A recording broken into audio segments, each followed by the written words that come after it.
से बोलिए शनि भगवान की जय। प्यारे भक्तगणों, आज बैसाख महीने के शनिवार के दिन आप सभी सुनेंगे शनि भगवान की पावन कथा।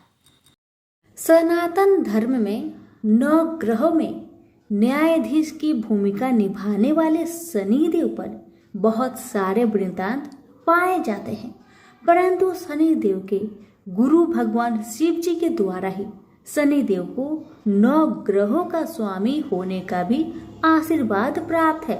इसी के साथ साथ स्कंद पुराण में इन दोनों की एक अद्भुत कथा का भी वर्णन मिलता है, जिसमें कि शनि के प्रभाव व उनकी वृक दृष्टि का उल्लेख किया गया है तथा जिसमें शनिदेव का बल धरती से लगभग 95 गुना अधिक है, जिसकी दृष्टि से मानव हो या दानव या फिर कोई देव या देवों के देव महादेव कोई भी नहीं बच सकता।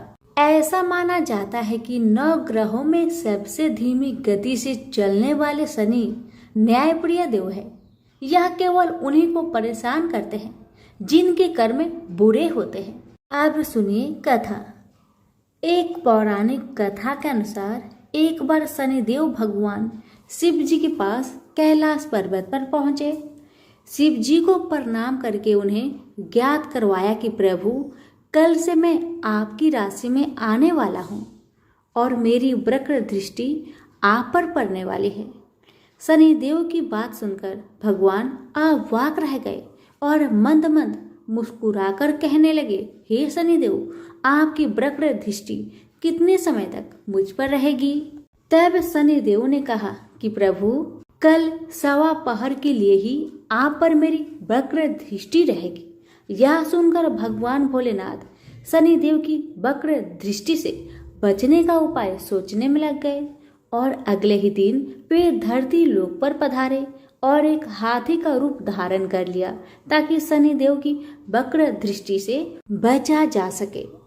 भगवान शंकर को हाथी के रूप में 1.15 पहर तक का समय व्यतीत होने पर शिव जी ने सोचा, अब सारा दिन व्यतीत हो चुका है और शनिदेव की वक्र दृष्टि का उन पर कोई भी प्रभाव नहीं हो पाया। तब भगवान शिव पुनः कैलाश पर्वत पर वापस लौट आए। भगवान शंकर अति प्रसन्न मुद्रा में कैलाश पर्वत पर पहुंचे। उन्होंने वहां पर शनिदेव को उनका इंतजार करते हुए पाया। वह शंकर जी को देखकर शनिदेव को प्रणाम किया। शंकर जी ने कहा, हे शनिदेव, आपकी वक्र दृष्टि का मुझ पर कोई भी नकारात्मक प्रभाव नहीं पड़ा।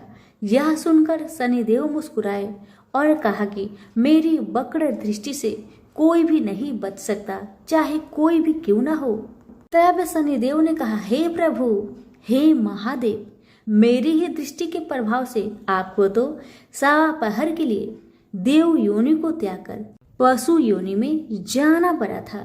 यही तो मेरी वक्र दृष्टि का आप पर प्रभाव था। शनिदेव की न्याय प्रियता को देखकर भगवान शिव जी अति प्रसन्न हुए। वह शनिदेव को सूर्य से भी ज्यादा प्रतापी होने का वरदान दे दिया। सभी प्रेम से बोलिए शनि महाराज की जय हो। एक बार महावीर हनुमान श्री राम के किसी कार्य में व्यस्त थे। उस जगह से शनिदेव जी गुजर रहे थे। रास्ते में उन्हें हनुमान जी दिखाई पड़े। अपने स्वभाव की वजह से शनिदेव जी को शरारत सूझी और वे उस राम कार्य में विघ्न डालने हनुमान जी के पास पहुंच गए। हनुमान जी ने शनिदेव को चेतावनी दी और उन्हें ऐसा करने से रोका, पर शनिदेव नहीं माने। हनुमान जी ने तब शनिदेव जी को अपनी पूंछ से जकड़ लिया और फिर से राम कार्य करने लगे।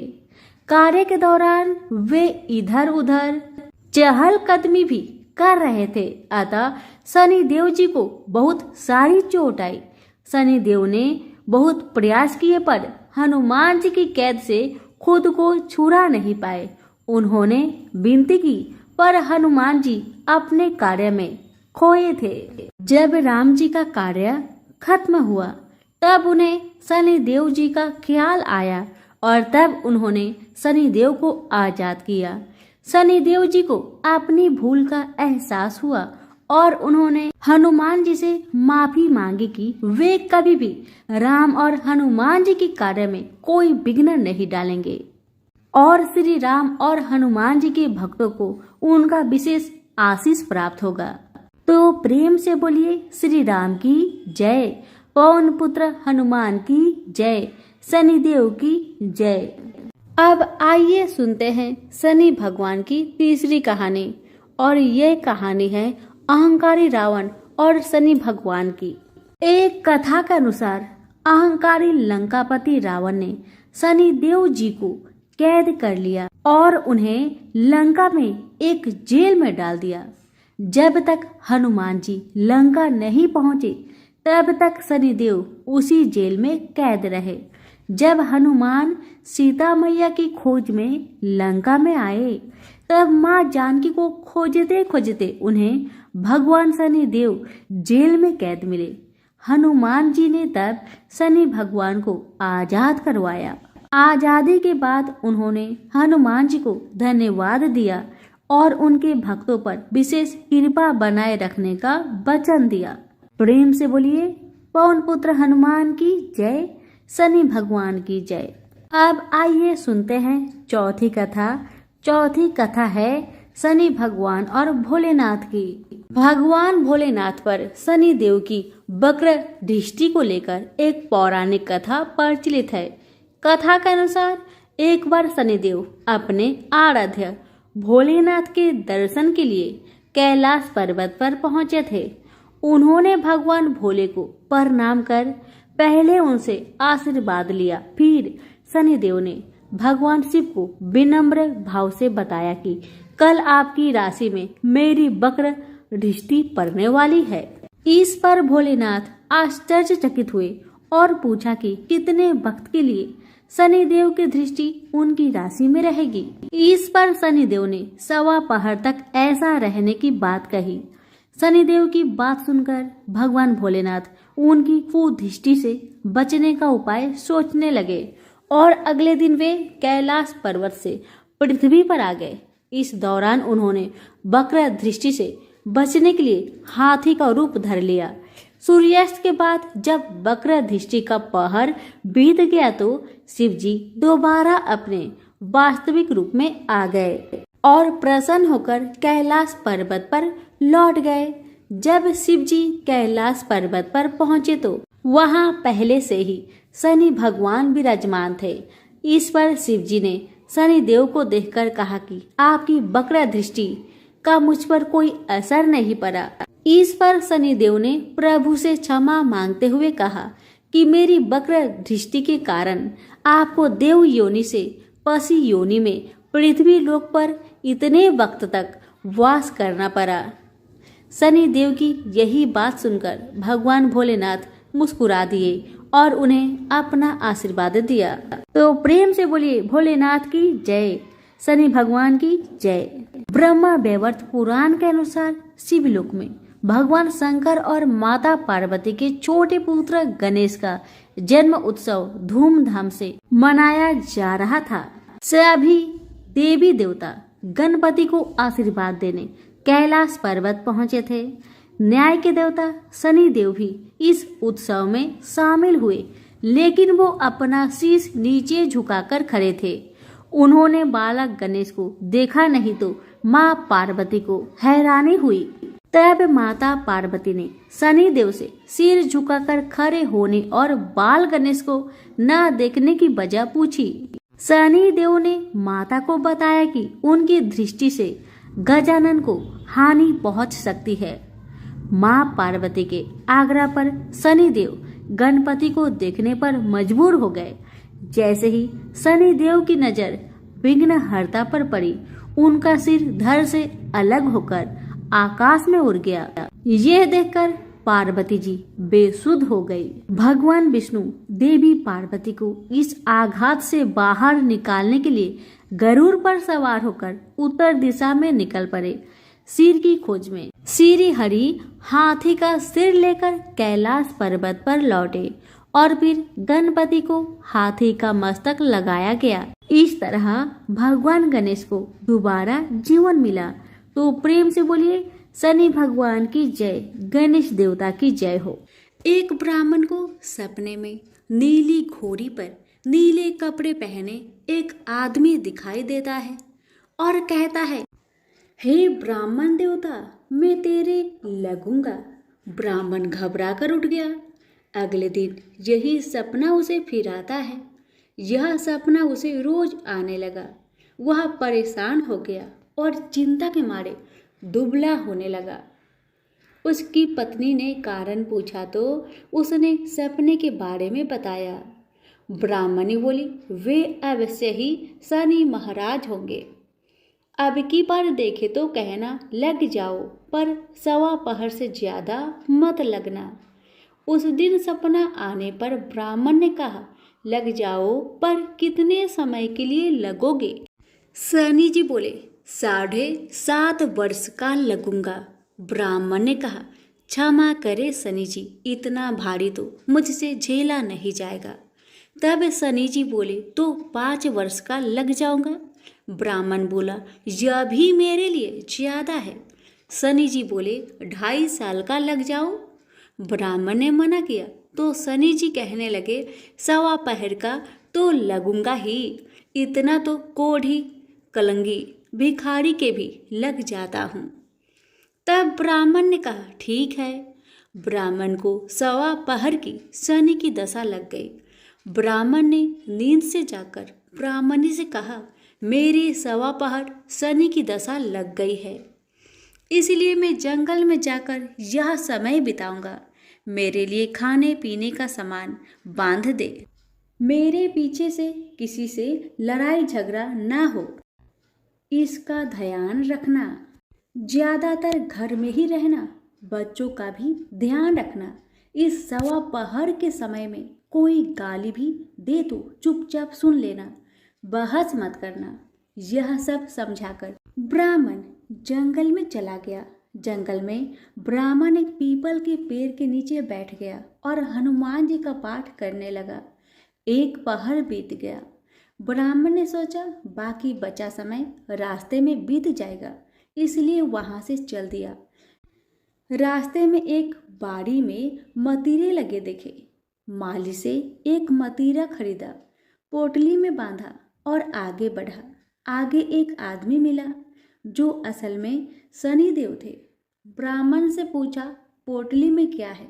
उसने कहा, मतीरा है। शनिदेव बोले, दिखाओ। ब्राह्मण ने पोटली खोली। उसमें राजकुमार का कटा हुआ खून से लथपथ सिर। शनिदेव ब्राह्मण को राजा के पास ले गए और कहा कि इस ब्राह्मण ने राजकुमार की हत्या कर दी है। इसके पास पोटली में राजकुमार का सिर है। राजा ने कहा, मैं यह नहीं देख सकता, इस ब्राह्मण को सूली पर चढ़ा दो। राजा के यहाँ हाहाकार मच गया।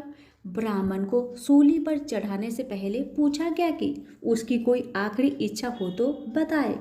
ब्राह्मण ने सोचा किसी तरह सवा पहर पूरा करना होगा। उसने कहा, वह रोज बालाजी की कथा सुनता है। मरने से पहले अंतिम बार बालाजी की कथा सुनना चाहता हूँ। ब्राह्मण को कथा सुनाने का प्रबंध किया गया। कथा कहते कहते सवा पहर पूरा हो गया। शनि की दशा टलते ही राजकुमार शिकार खेर कर लौटता हुआ दिखाई दिया। राजकुमार को आता देख राजा बहुत खुश हुआ, लेकिन उसे निर्दोष ब्राह्मण की हत्या का दोष लगने का डर सताने लगा। उसने तुरंत घुड़सवार सैनिकों को ब्राह्मण को आदर सहित ले आने के लिए भेजा। ब्राह्मण राज दरबार में आया तो राजा ने क्षमा मांगी और पोटली दिखाने के लिए कहा। पोटली खोली तो उसमें मतीरा था। राजा ने इन सब के बारे में पूछा तो ब्राह्मण ने बताया, मुझे सवा पहर की शनिचर की दशा लगी थी, इस कारण यह सब तमाशा हुआ। राजा ने पूछा, यह दशा कैसे टलती है? ब्राह्मण बोला, राजा, ये सेठ के लगे तो काला हाथी या काला घोड़ा दान करे, गरीब के लगे तो पीपल की पूजा करे।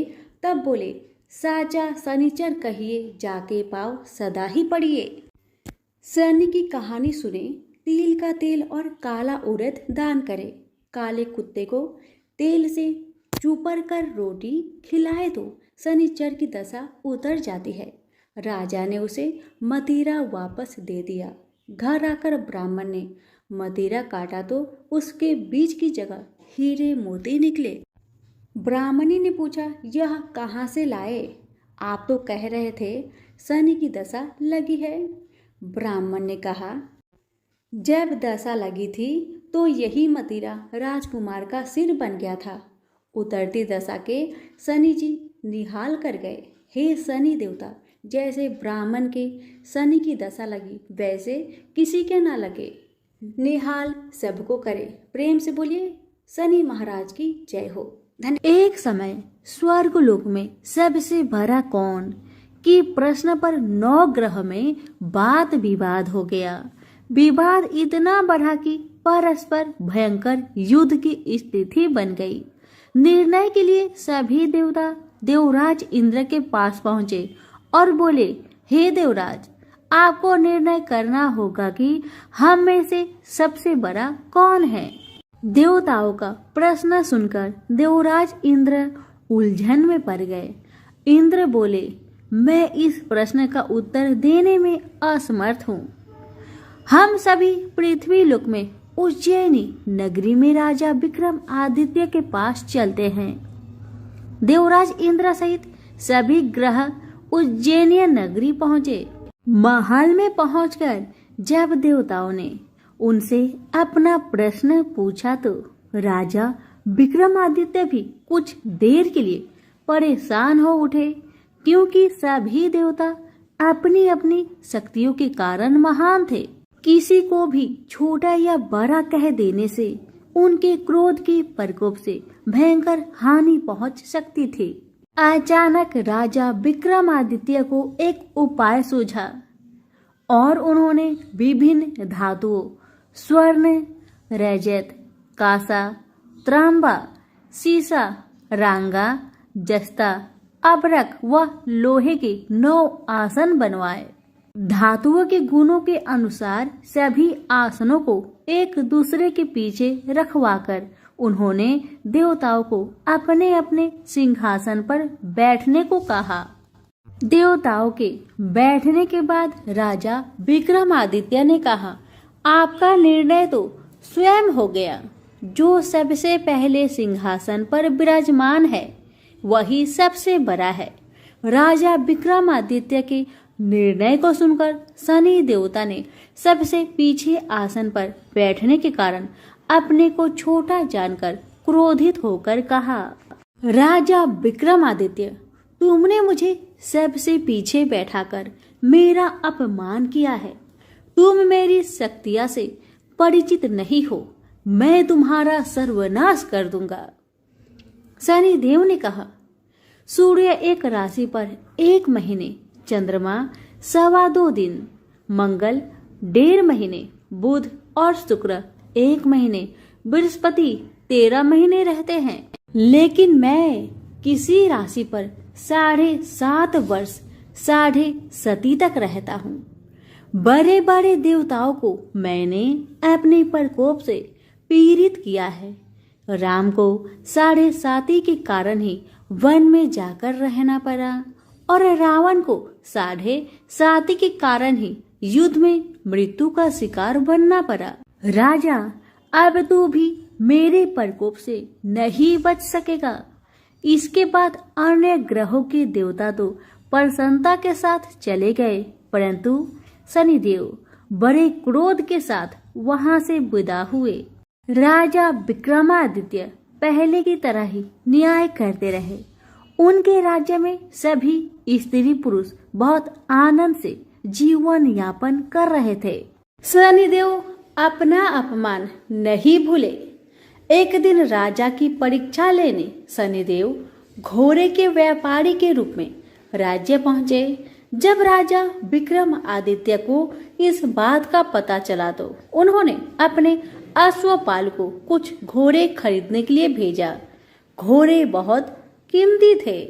अश्वपाल ने जब वापस लौटकर इस संबंध में बताया तो राजा विक्रम आदित्य ने स्वयं आकर एक सुंदर व शक्तिशाली घोड़े को पसंद किया। घोड़े की चाल देखने के लिए राजा उस घोड़े पर सवार हुए तो वह घोड़ा बिजली की गति से दौड़ पड़ा। तेजी से दौड़ता घोड़ा राजा को दूर एक जंगल में ले गया और फिर राजा को वहां गिराकर जंगल में कहीं गायब हो गया। राजा अपने नगर को लौटने के लिए जंगल में भटकने लगा, लेकिन उन्हें लौटने का कोई रास्ता नहीं मिला।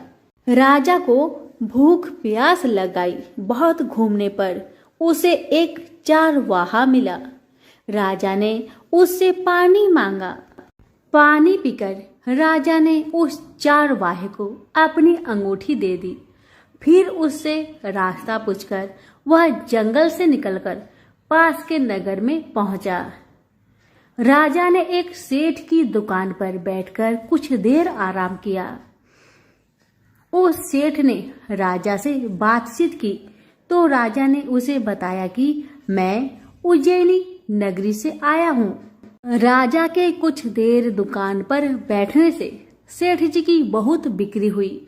सेठ ने राजा को बहुत भाग्यवान समझा और खुश होकर उसे अपने घर भोजन के लिए ले गया। सेठ के घर में सोने का एक हार खूंटी पर लटका हुआ था। राजा को उस कमरे में छोड़कर सेठ कुछ देर के लिए बाहर गया। तभी एक आश्चर्यजनक घटना घटी। राजा के देखते देखते सोने की उस हार को खूंटी निगल गई। सेठ ने कमरे में लौटकर हार को गायब देखा तो चोरी का संदेह राजा पर ही किया, क्योंकि उस कमरे में राजा ही अकेला बैठा था। सेठ ने अपने नौकरों से कहा कि इस परदेसी को रस्सियों से बांधकर नगर के राजा के पास ले चलो।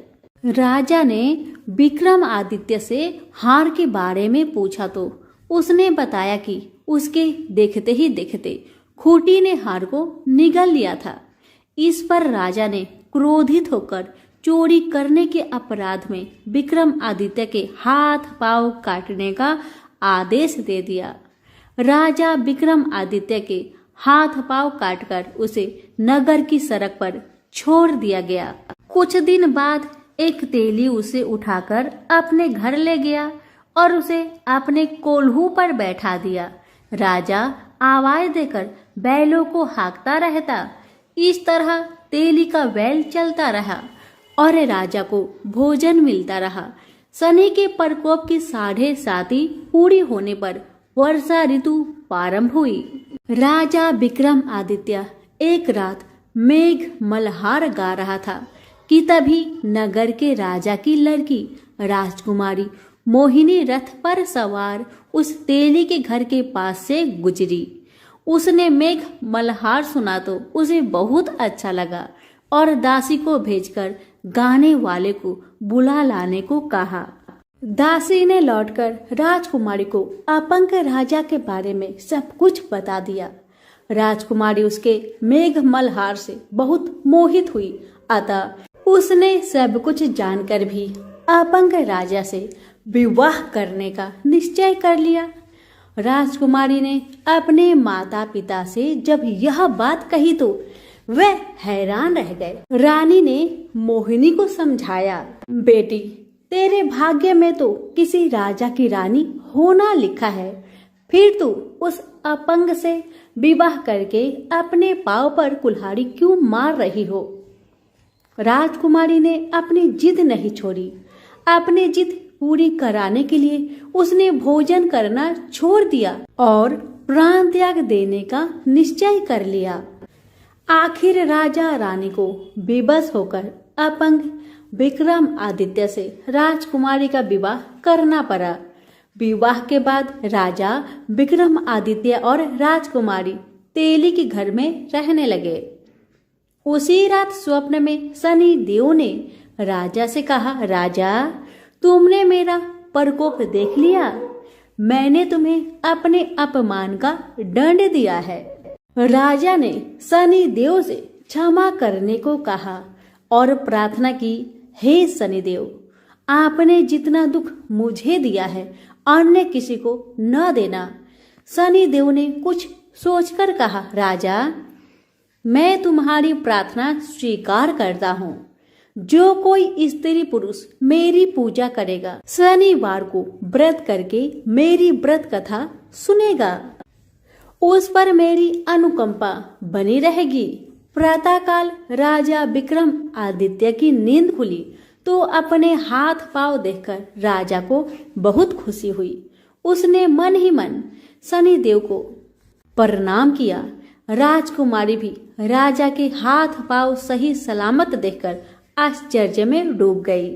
तब राजा विक्रम आदित्य ने अपना परिचय देते हुए शनिदेव के प्रकोप की सारी कहानी सुनाई।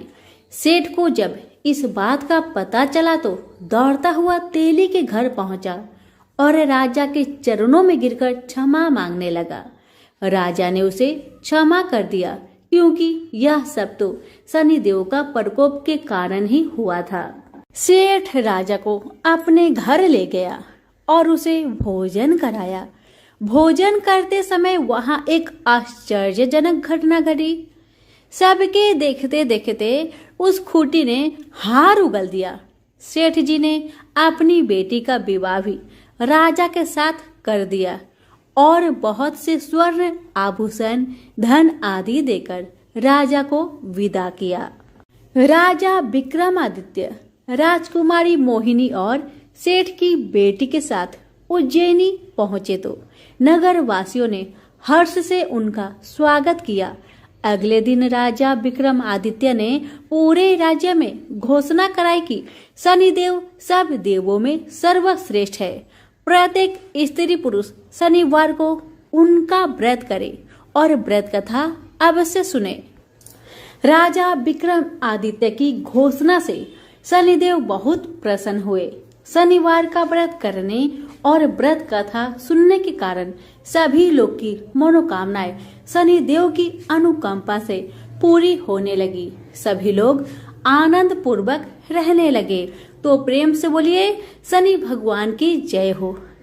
जय जय श्री शनिदेव भक्तन हितकारी, सूरज के पुत्र प्रभु छाया महातारी।